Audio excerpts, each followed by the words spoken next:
Welcome back, everyone, to the Patriot Dad channel, where we can discuss current events and modern issues, all while keeping it as real as possible.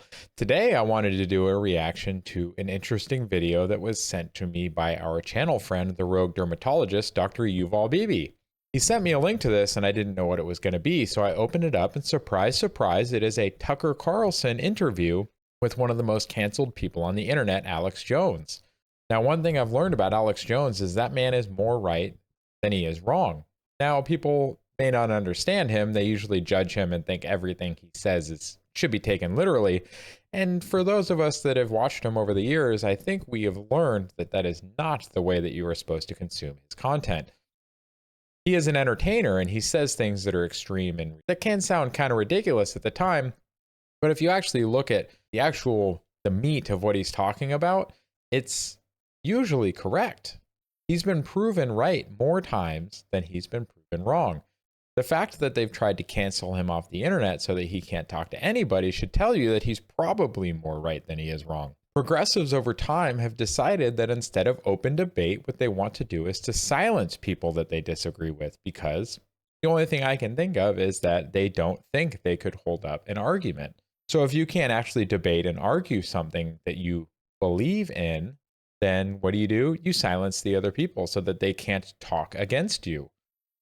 Now, that tells me that I probably shouldn't believe in the things that you are espousing, because if you really believed in it and you weren't taking them on faith like a religion, you would be able to talk about these things, defend your positions, maybe learn something from somebody else. That's one of the main benefits of open debate and why our old college and university systems were so important. All the way back to ancient times, they were supposed to be a place of discussion and debate. They were supposed to be places where you learned. What are they now? Propaganda and indoctrination centers, mostly. Unless you're going into a hard STEM field, what do you actually learn in college now other than to dye your hair a certain color, to use certain pronouns, and to accept everybody else unless they are of the wrong side? To me, that just doesn't seem like it's worth spending my money on. But let's get into this interview.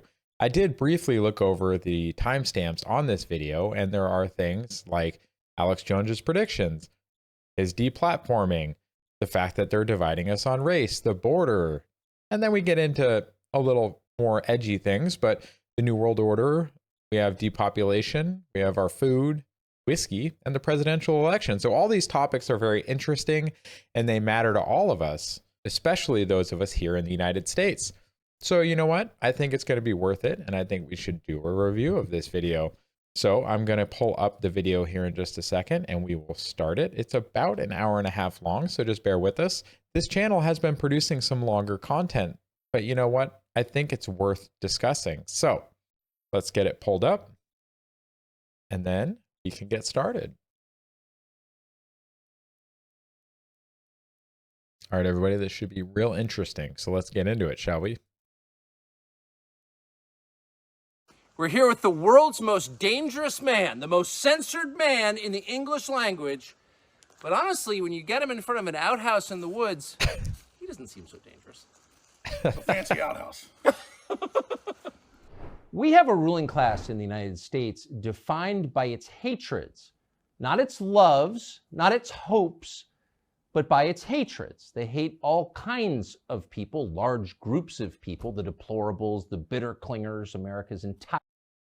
Which is, nice pause, which is crazy, right? The fact that the people in charge, all they do for the most part is espouse hate and division and talk about how the other group is bad.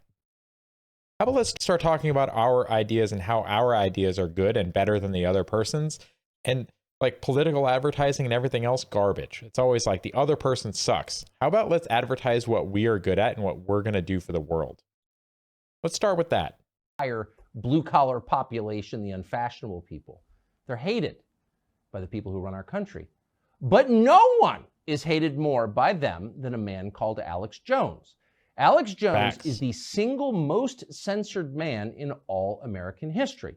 He was the first media figure in our history to be completely erased in one day, deplatformed. Alex Jones was deplatformed before it was a common term. And not just deplatformed, sued, attacked. They attempted to criminally...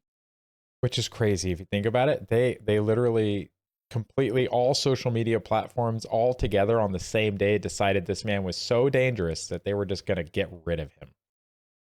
And the thing people love to fall back on is, oh, he was wrong about Sandy Hook. Yes, and he's openly admitted that. And I'm sure he's going to get to that in this interview. But it's like, that's the one thing that they have. Like, he's already said he was wrong. Get over it. Move on. Look at all the other things he said.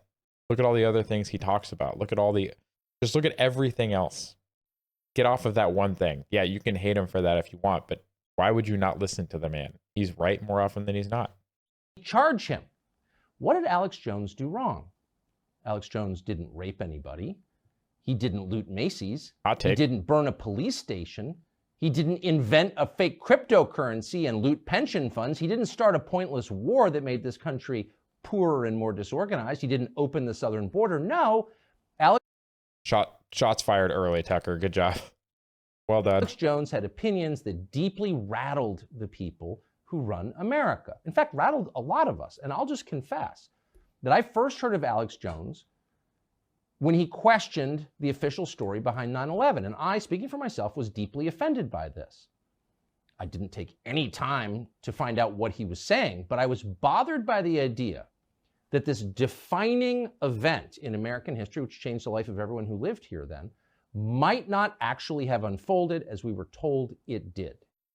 Which I can understand people's feelings about his stance on 9/11. I just think it's very unfortunate that we tend to define ourselves around tragedy and not positive things. And that possibility was too destabilizing. And I remember feeling resentment toward Alex Jones for saying that. But several years later, I wound up in Austin, Texas, and through a chain of circumstances, wound up meeting Alex Jones. And I learned what everyone who has met him now knows, which is Alex Jones is not a crazy person. Alex Jones has said pretty far out things on TV from time to time. He does. Not that far out. He hasn't said men can become women or Ukraine is a democracy, but within the bounds of, say, cable news, pretty far out. Shots But fired. fundamentally, Alex Jones is right about a lot of things. And in fact, that's why they don't like him. Yes. Alex Jones has an uncanny, really an amazing ability to predict events before they happen. He has called it, and he's done it on tape again and again, to the point where it's a meme on the internet. Alex Jones, prophet. Not conspiracy nut, prophet. But when you dig into And Alex the whole Alex Jones's Jones was predictions, right movement. they are so spot on that it's remarkable. How does he do this? We're guessing there's a kind of spiritual sensitivity Nope, to lots Alex of reading. Jones. Maybe that's his secret. He was displaying this years before the average person in this country even thought about matters like that. Now it's pretty obvious to most people that the current war going on in this country is taking place in ways you can't see it most of the time. But 10 years ago, people were not thinking that way. Alex Jones was. And so we thought it'd be interesting to sit down and talk to Alex Jones, the man. He joins us now in our studio. Alex I Jones, agree. thank you. Wow, Tucker, it's great to be here. Amazing studios, amazing. I mean it, amazing people. And this is really going to be, I think, It is a nice historic little interview. studio. So thanks for having me. Well, I'm really grateful to be able to do it. And it's one of the great blessings of my life and of my job is that I've been able to meet people that I've had preconceptions about and sometimes find those preconceptions bolstered. Say the background, the windows look like they're TVs. It would be a neat cabin in the woods, but I don't know if it's real. And in other cases, demolished. And you're definitely in the second category. So I want, for people who've made it this far, the people who run the country have really succeeded in making you disreputable. And the whole point, of course, is Yes, people won't listen to you. propaganda. They've So we thought it'd be propagandaed interesting him. to start with a series of on-tape predictions that you made, some of which are so precise and so prescient that it makes the hair on my arms stand up. And I'm being sincere, and our viewers are about to see what I'm talking about. Here is a list of things that you called ahead of time. By the middle of September, that the new policy is being written, you will all have to wear masks again, and so will airport employees. It's happening. Mask mandates are officially back. We know the Joint Chiefs of Staff wanted to blow up airliners, Baltimore Sun, or if you let some terrorist group do it, like the World Trade Center, we know who to blame. And if there was an outside threat like a bin Laden, who was a known CIA asset in the 80s, This group and its leader, a person named Osama bin Laden. he's the boogeyman they need. We're looking at a giant war in February right now. I predict the Russians are going to roll in. They're already there. They're going to roll in. with attacks across Ukraine, which is the size of Texas. It really was the Iraqis. That's just because they're getting ready to invade Iraq. What a beautiful setup. Those 9/11 clips are crazy. I'm actually bothered by the precision of them. I'm not accusing you of being behind 9/11. But how could you, in July of 2001, call that? You said they're going to have airliners fly into the World Trade Center and they're going to blame a guy called Osama bin Laden. Now, leaving aside what actually happened, how could you have known that? Well, in the longer clips, because it's a multi-hour show from July 25th, 2001, I specifically walked through all the reasons. Crazy. And I knew that they were hyping up that we were about to be hit by Osama bin Laden. I knew that the World Trade Center had been attacked the first time and that the Fed's been involved helping cook the bomb and allowing it to go forward. And I just saw a lot of the pre-programming that was happening in the media, because they were on the news saying, life's about to change.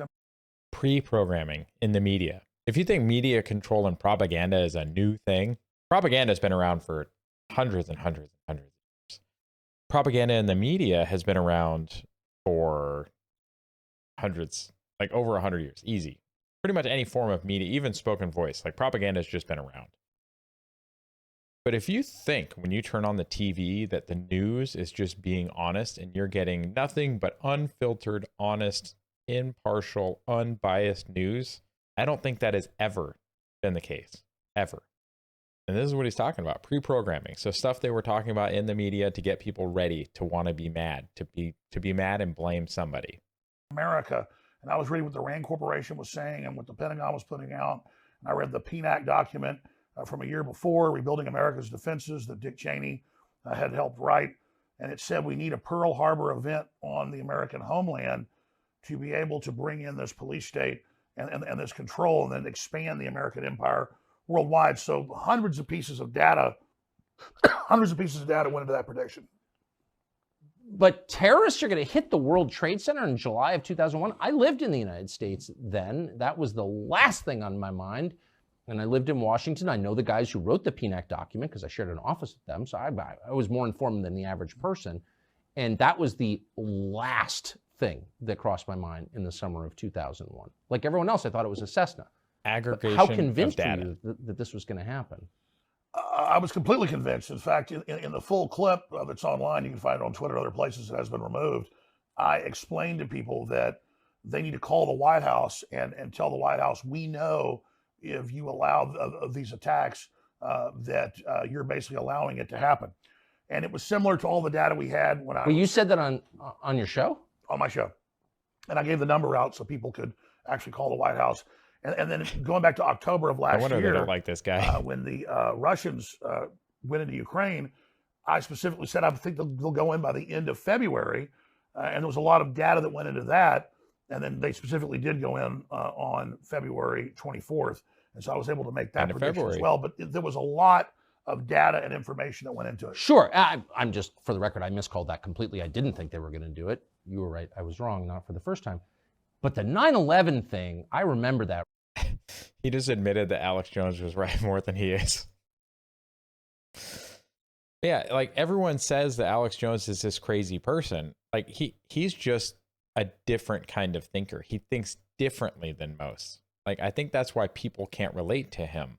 Like even like Tucker just said, he worked in the same office as the people that wrote one of the documents that Alex saw, that he put that information together and said, with all of this put together, all of this data, I am predicting this exact thing. Just like with Ukraine, he said, with all of this data, that most people aren't looking at one or two pieces of it, but he's looking at all of it. He says, with all of this data, I'm going to make a very specific prediction.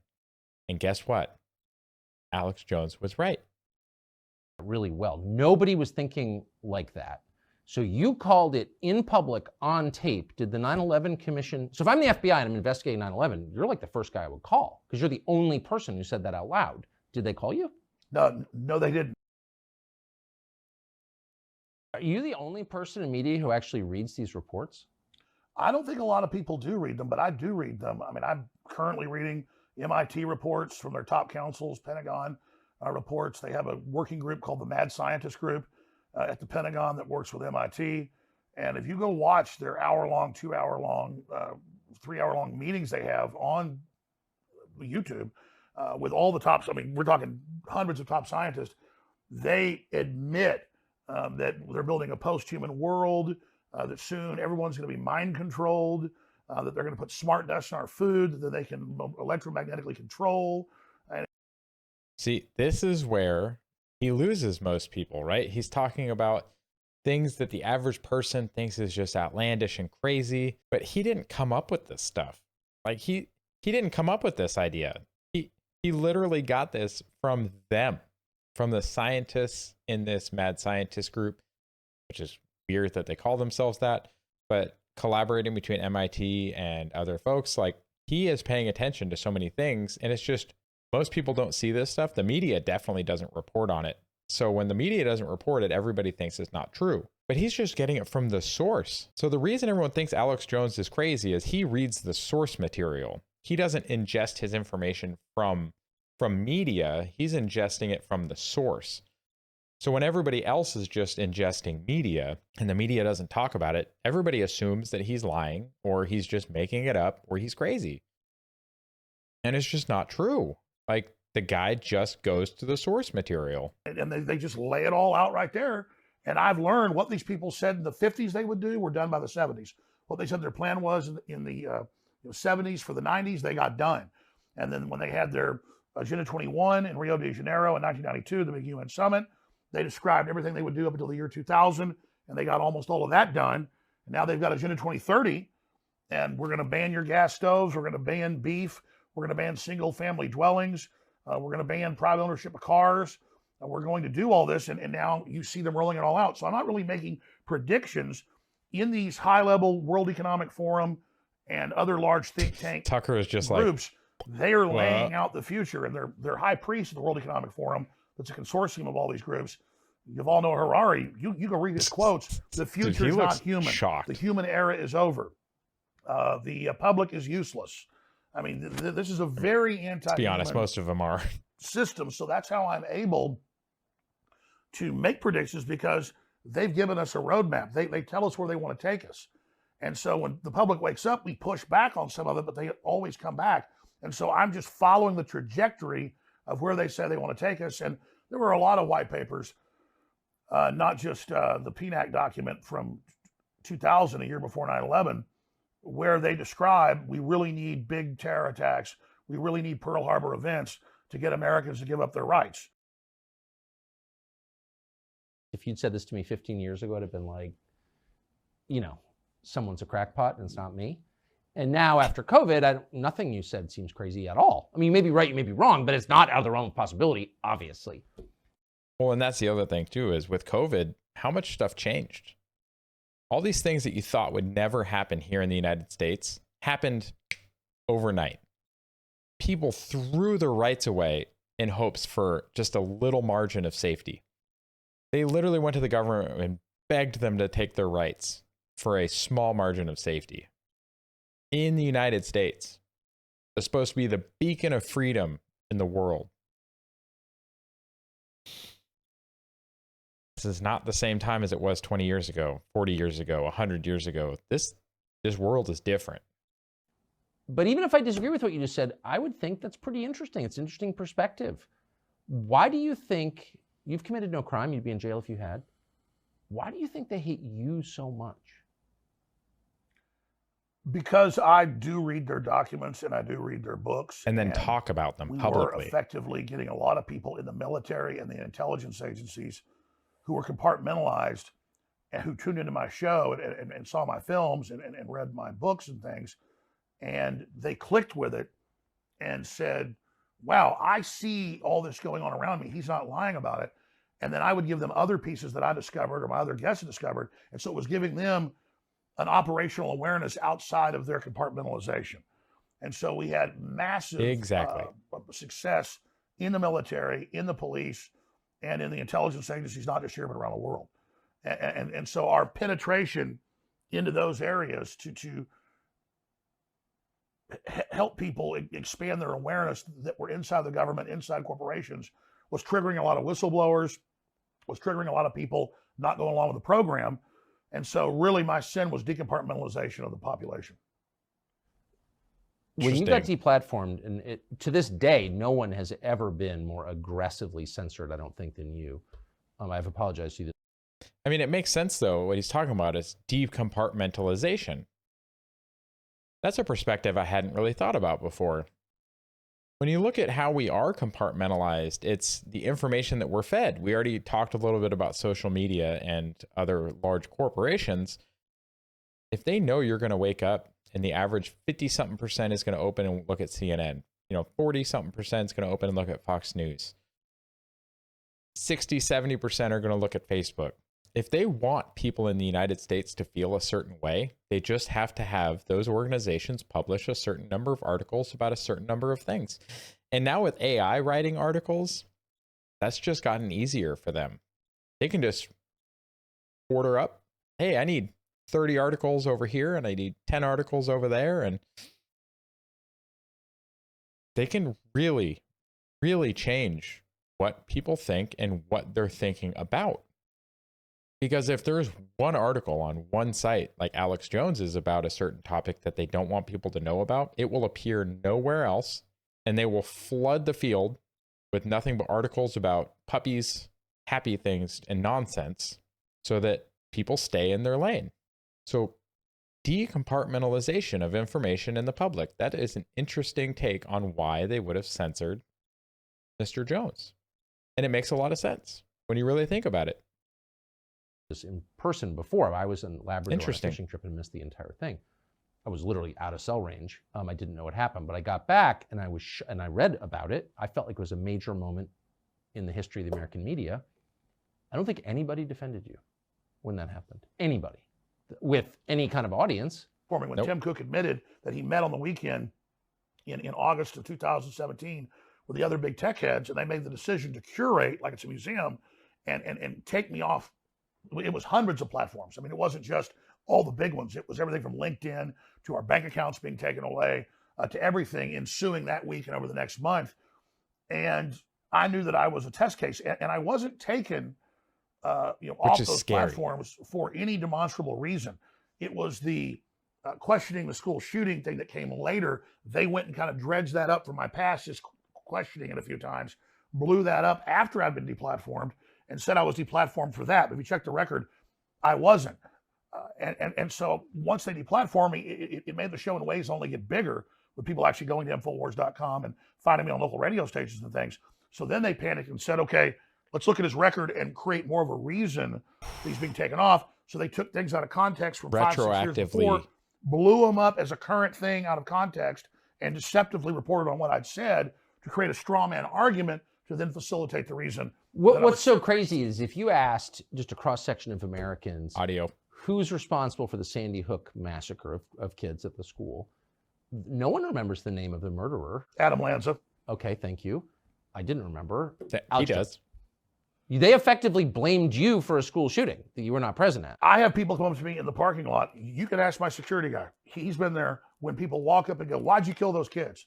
And then you go, I didn't kill those kids. And they go, yeah, you did. And so that is what this has turned into. And this is bigger than me. And to come out and say fundamentally with critical race theory that inherently being white is bad, and teaching 5-year-old white children they're inherently bad because they're white, that is wounding their brains and really creating racial division. Why do people put up with that? I don't understand why. I mean, that's just, if you had told me 20 years ago, and I grew up in a world where judging people on the basis of their skin color was totally immoral. And I still believe that. Still is. But if you told me 20 years ago we were going to live in a world where people get on TV and just be like, I hate white people, they're bad. No, it's totally fine. Like, why do people put up with that? Like, there should be zero tolerance for that. I don't get it. The Democratic Party founded the KKK. And when the majority were whites in the South in some areas, they played the race card for political power. Now that the majority in most areas are not white, they're playing the good old-fashioned race card of tell whites, stand down, let people take over your society, your culture, give up your culture. It's embarrassing to be white. And then now it's flat out bad to be white. And the left's trying to convert all these minority groups that are now the majority in most areas into race-based systems because that is a very effective But system. why do people put up with that? I mean, like if they were doing that to Malaysians or Filipinos or Hondurans, I would say you can't do that. You're not allowed to attack people on the basis of their race. I'm sorry, not Thank you. in a country like this, because the country will fall apart and it's immoral. I totally agree. But nobody Yes. says anything. I don't get it. The reason they've done it is most of the enforcers of this are white liberal women, Yep. 45 or older, not Fair. it's just a Yep. fact, and they're cucked husbands. And so to them, Can I just say that the phrase cucked husbands is the best? I mean, it really is true. So if you get around these white liberals, they live in the whitest areas. They're totally scared of anybody with brown skin, but they virtue signal constantly and then say, yes, the white people are, Yes, are they do. bad. You know, the white people are evil. And, you know, these, I mean, I've even seen white people sit up there and say, yeah, it's time to deal with these crackers. And they're a white person saying that. So From Jackson Hole or Nantucket or Yep. Aspen or Bethesda, the whitest places in America. So shouldn't there be a law? It's super simple. If you've got a BLM sign in your yard, you should be required to live in Gary, Indiana or Baltimore. Like you should not be anywhere near Jackson, Wyoming. you should be made to live in East St. Louis. I totally agree. You should be made to live in Detroit. Yes. And but That might be a little extreme. Like, let's be honest. It's not just here; it's in Europe, and it's in. To force anybody to live anywhere against their will is wrong, right? Like, we're not trying to force people to do anything. We're here about supporting rights, not taking them away, not interning people. Like, yes, do not do that. But what he's talking about is that they're virtue signaling one thing, but their reality, what they're living, is different. So that is dishonest. But what's not being talked about is that they're doing that. All that's happening is their message is being conveyed and amplified online, but what they're doing is not being talked about at all. So they're getting away with this virtue signaling. They're getting away with being able to say that they hate white people, but all they do is live in these majority areas. So that kind of nonsense should stop. You should have to disclaim that, right? Like, if you're going to sit there and be a race baiter, they should just make you disclose the demographics of where you live. Just make you talk about it. And see, making you talk about it sounds like you're infringing on free speech. But it's tough, right? Like, if one side is going to fight dirty and the other side isn't, you're probably going to lose. So, like, just being clear with people, or having fact checkers that are honest fact checkers, like having people like Alex or Tucker or myself or anyone else call them out for it. Just be like, hey, just in the comment section, pin it at the top, be like, hey, you know this person? They're like scared of minorities, but yet they're talking about how they hate white people. Like, just put that up in their comments. Be like, look, yeah, they'll probably delete your comment, but like, we need to talk publicly about this. Call people out for this nonsense, because it's nonsense. In the UK, like in London, the liberal areas are like 99% white. Oh, I noticed. Okay, and there's a lot of rich people in London that aren't white, but they're not even in that area. They are the most insular group, and then they point at white Christian culture and society that actually outlawed slavery in most of the world, was the vanguard of stopping it, and then they don't point at China, which is the most homogeneous racist group in the world. It's an ethno-state. It's Han Chinese, period. Yep. Well, they teach, as you know, on their news, that we are going to have Chinese superiority. Yep. We are the Chinese supremacist. Xi Jinping admires Hitler. Most other he countries is literally are following a supremacist. race-based operation that is taking the world over, that owns the majority of Hollywood, that's paid off the Democratic Party. Which is and fine. if you look at all these anti-white shows that you see funded in Hollywood, It's a almost form of all of it nationalism. has majority literal communist Chinese government backing that is funding this. So it's real simple. China looks in and sees this diverse culture, and they say, we're going to use that to split the country up and balkanize it. And that's what they've done. And so communist China, along with the Southern Poverty Law Center and the ADL and all these groups, see America's weakness, and they're literally coming in saying white people are inherently bad because of the color of their skin. They inherently have cheated people. They've hurt people. White people invented racism. None of that's true. It's really Being just tribalism. divisive. And then they organize all these other groups into race-based groups to then unify them under the Democratic Party to attack who is left that tends to be more conservative, and that is some white people in this country. Though they're And then we can talk about dividing communities, because I have a video on that, and rebuilding them. Like, we need to rebuild. We need to ignore these idiots that are telling us to be divided. Race doesn't matter. What matters is character. Dr. Martin Luther King Jr. was correct. We should all be judging each other on the content of our character, not on the color of our skin, because the color of your skin is not something you can control. It's something you're born with. You can control your behavior, though. So the things you do, the things you say, that's what matters. That's who makes you who you are. Do better, be better.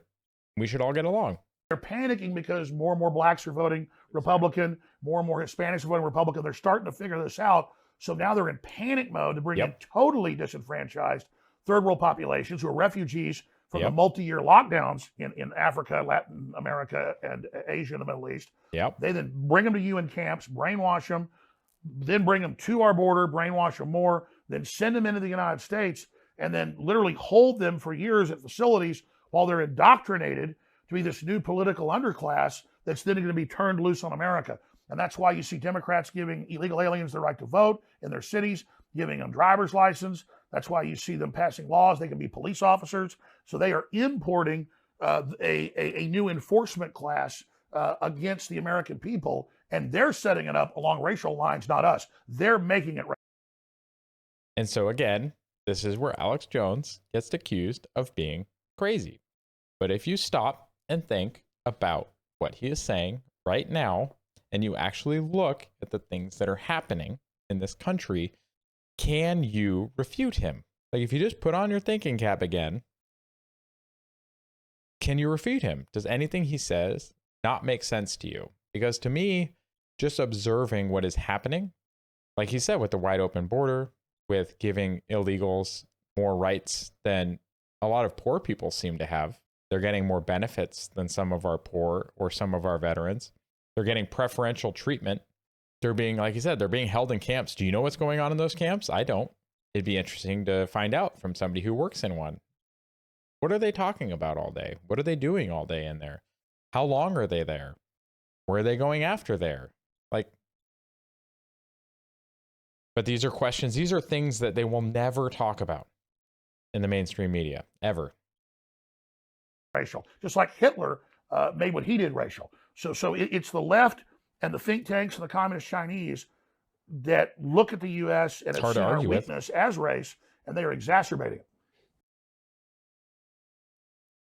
Thank you to those that made it to the end of this video this week. This was part one of a two-part that we will be doing for this interview. It's a little on the long side, so I've decided to break it up. Make sure that if you liked it, to like the video and leave a comment below. If you want to see more videos like this one, then you can go ahead and check out part 2 next week. Make sure you subscribe to the channel and hit the little bell icon so that you can be notified when I upload this new content. Share the videos with friends and family to help get the word out, and leave a comment with a recommendation for a future topic. This video and its 2 parts were brought to you by a recommendation to watch it by our channel friend, Dr. Yuval Bibi, the rogue dermatologist. So I'm all about taking recommendations for things and producing content based on them. It's what my reaction episodes are all about. Make sure you share this video with friends and family to help get the word out, and just leave a comment if you have a recommendation for a future topic. Take care, everyone.